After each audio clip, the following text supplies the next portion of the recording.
இன்றைக்கு மே 24 சீபா ஆதித்தனார் அவர்களுடைய நினைவு நாள் என்று உலக சமாதானத்தை விரும்பியவர் சீபா ஆதித்தனார் அவர்கள். உலகம் எங்கும் தமிழோசை ஒலிக்க வேண்டும் என்று விரும்பியவர் சீபா ஆதித்தனார் அவர்கள். செல்லும் இடமெல்லாம் உயிர் தமிழுக்கு உடல் மண்ணுக்கு என்று சொல்லி உரையாற்றியவர் சீபா ஆதித்தனார் அவர்கள். அதை போல அவர் சொல்லியபடி வாழ்ந்து காட்டியவர் சீபா ஆதித்தனார் அவர்கள். 1931 ஆண்டில் லண்டனில் நடைபெற்ற வட்டமேசை மாநாட்டில் முதலாக மகாத்மா காந்தி அவர்களை சந்திக்கின்றார்கள். அந்த சந்திப்பிற்கு பிறகு மகாத்மா காந்தி அவர்களோடு நெருங்கிய நட்பு கொண்டவராகவே இருக்கிறார்கள். அதே போல 1953 ஆண்டில் உலக சமாதான மாநாடானது வியட்நாமில் நடைபெறுகிறது. அந்த வியட்நாமில் நடைபெறுகின்ற உலக சமாதான மாநாட்டில் தமிழகத்தினுடைய பிரதிநிதியாக சீபா ஆதித்தனார் அவர்கள் கலந்து கொள்கிறார்கள்.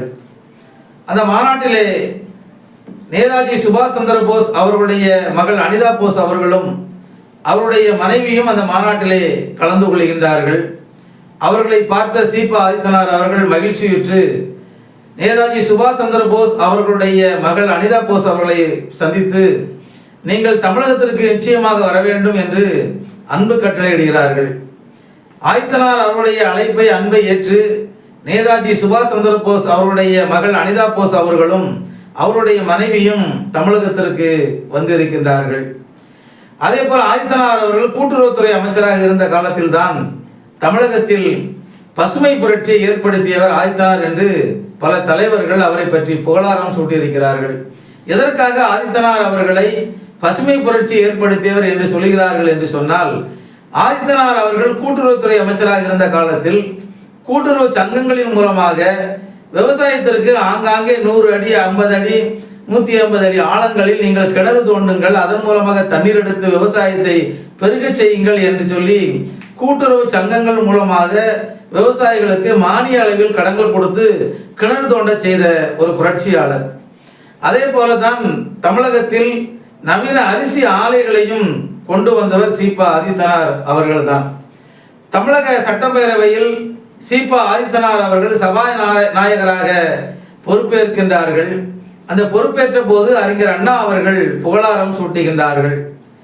உலகம் எங்கும் ஒரு ஆட்சி முறை அமைவதற்கு முன்பே உலகம் எங்கும் தமிழ் ஆட்சி செய்திருக்கிறது என்பதை சீபா ஆதித்தனார் அவர்கள் நன்றாக தெரிந்தவர். அதனால்தான் அவருடைய தலைமையிலே இன்றைக்கு சட்டமன்றம் நடைபெற இருக்கிறது, தமிழக சட்டப்பேரவை நடைபெற இருக்கிறது. இனிதான் தமிழக சட்டமன்றத்தில் தமிழ் மணக்கும், தமிழ் ஆட்சி செய்யும் என்று சொல்லி அறிஞர் அண்ணா அவர்கள் சீபா ஆதித்தனாருக்கு புகழாரம் சூட்டியிருக்கிறார்கள்.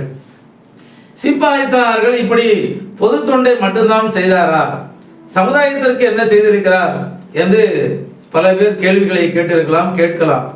சீபா ஆதித்தனார் அவர்களுடைய முயற்சியினால்தான் இன்றைக்கு தெற்கு கள்ளிக்குளத்தில் இருக்கின்ற தட்சிணமான நாட சங்கத்திற்கு பாத்தியப்பட்ட டிஎன்எம்எஸ் கல்லூரியானது ஒரு காலத்தில் கவுச்சானல் அடிகளார் கல்லூரியாக இருந்திருக்கிறது. ராஜா பலவேசமுத்த நாடார் அவர்களுக்கு பெரும் உதவியாக இருந்து ராஜா பலவேசமுத்த நாடாரின் சார்பாக தட்சிணமான நாடார் சங்கத்திற்கு அந்த கல்லூரியை வாங்குவதற்கு உதவியாக இருந்தவர் சீபா ஆதித்தனார் அவர்கள். அதே போல 1947 முதல் 1953 வரைக்கும் தமிழகத்திலே மேலவை உறுப்பினராக இருந்தபோது தென் மாவட்டங்களில் பனை தொழில் தான் நம்முடைய சமுதாயத்திற்கு மிகப்பெரிய ஒரு வாழ்வாதாரமாக இருந்திருக்கிறது. அன்றைக்கு ராஜகோபாலாச்சாரியார் அவர்கள் தமிழக மாகாணத்தினுடைய சென்னை மாகாணத்தினுடைய முதலமைச்சராக இருந்திருக்கிறார்கள். தமிழக மேலவையில் கிட்டத்தட்ட பார்த்தீங்கன்னா ஒரு 80-85 பேர் மேலவை உறுப்பினராக இருந்திருக்காங்க. அந்த காலகட்டத்தில் பனை தொழிலாளர்களுக்கு பனை மீது தமிழக அரசு அதிகமான வரியை விதித்திருக்கிறது. இதனால் பனை தொழிலாளர்கள்லாம் ஒரு நாள் சீபா ஆதித்தனார் அவர்களை பார்த்து, எங்களுக்கு கிடைக்கக்கூடிய வருமானத்தில் பாதி வருமானம் நாங்கள் இந்த பனைக்கு வரி கட்டுவதே எங்களுக்கு போய்விடுகிறது, எங்களுக்கு வாழ்வாதாரம் இல்லாத அளவிற்கு வாழ்வாதாரத்தை நாங்கள் இழந்து வந்து கொண்டு இருக்கிறோம், எங்களுக்கு ஏதாவது நீங்கள் உதவி செய்ய வேண்டும் என்று சீபா ஆதித்தனார் அவர்களை பனை தொழிலாளர்கள் சந்தித்து பேசியிருக்கிறார்கள். பனை தொழிலாளர்களுடைய கோரிக்கையை சட்டப்பேரவை மேலவையில் சீபா ஆதித்தனார்கள் எடுத்துரைத்திருக்கிறார்கள். பனை தொழிலாளர்கள் இந்த மாதிரி கஷ்டப்பட்டுக்கிட்டு இருக்காங்க, அவங்களுக்கு பனைக்கு போடப்பட்ட வரியை நீங்கள் நீக்க வேண்டும் என்று மேலவையில் தொடர்ந்து குரல் கொடுத்து கொண்டிருந்திருக்கிறார்கள். ஆனால் சீபா ஆதித்தனாருடைய கோரிக்கையை அன்றைய இருந்த அரசு ஏற்றுக்கொள்ளாத காரணத்தினால் சீபா ஆதித்தனார் அவர்கள் என் சமுதாய மக்கள் இன்றைக்கு பசியும் பட்டினியுமாக கிடப்பதை என்னால் பார்க்க முடியவில்லை, அதனால் பனைக்கு விதிக்கப்பட்ட வரியை நீங்கள் ரத்து செய்ய வேண்டும் என்று சொல்லி தன்னுடைய மேலவை உறுப்பினர் பதவியை பனை தொழிலாளர்களுக்காக ராஜினாமா செய்துவிட்டு பனை தொழிலாளர்களோடு சேர்ந்து நாடெங்கும் போராட்டங்களை நடத்தி வெற்றி கண்டார்கள். அதன் பிறகுதான் பனை தொழிலாளர்களுக்கு விதிக்கப்பட்ட அந்த பனைக்கு விதிக்கப்பட்ட வரியை அரசு ரத்து செய்திருக்கிறது. அதே போல் ஆதித்தனார் அவர்கள் இறந்த போது ஆதித்தனார் அவர்களுக்கு அன்றைக்கு இருந்த அரசியல் பிரமுகர்கள், அமைச்சர்கள், மிகப்பெரிய தொழிலதிபர்கள், தலைவர்கள், அறிஞர் பெருமக்கள் எல்லாம் அன்னைக்கு இறுதி மரியாதை செலுத்தியிருக்கிறாங்க.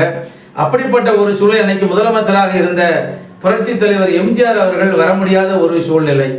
அதனால் அவருக்கு பதிலாக அவருடைய மனைவி ஜானகி அம்மாளும் அதே போல டாக்டர் கலைஞர் அவர்கள் வர முடியாத ஒரு சூழல் ஏற்பட்ட காரணத்தினால அவருடைய மனைவி தயாளு அம்மாளும் அவருடைய மகனாகவும் இன்றைய தமிழகத்தின் முதல்வராக இருக்கின்ற மு.க. ஸ்டாலின் அவர்கள் தான் அன்றைக்கு சீபா ஆதித்தனார் அவர்களுக்கு இறுதி மரியாதையை செலுத்தியிருக்கின்றார்கள். இன்னும் சீபா ஆதித்தனாரை பற்றி சொல்ல வேண்டும் என்று சொன்னால் இன்னும் சொல்லிக்கொண்டே போகலாம்.